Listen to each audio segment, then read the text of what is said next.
Hola, jo em dic Alba Montilla, tinc 21 anys i actualment estic acabant quart de carrera.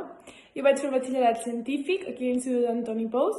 i la veritat és que és una època molt difícil, és una època molt intensa i que s'ha de treballar molt, però val molt la pena.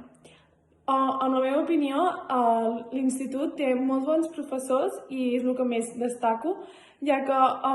és una època, com he dit, molt difícil i a part de que s'ha d'estudiar molt, s'ha de prendre decisions molt ràpid, tant pel treball de recerca com per escollir carrera, i en tot moment el professorat està aquí al teu costat intentant-te ajudar i recomanant-te què seria el millor, què és més convenient, i pel que fa al treball de recerca sempre s'adapten al que tu vols expressar i t'ajuden amb tot el que poden. A part d'això, també és molt divertit perquè coneixes gent d'altres instituts de Manlleu o d'altres localitats i és un moment, com he dit, molt intens, però que es passa molt bé i que es disfruta moltíssim i val molt la pena i jo recomano molt fer batxillerat.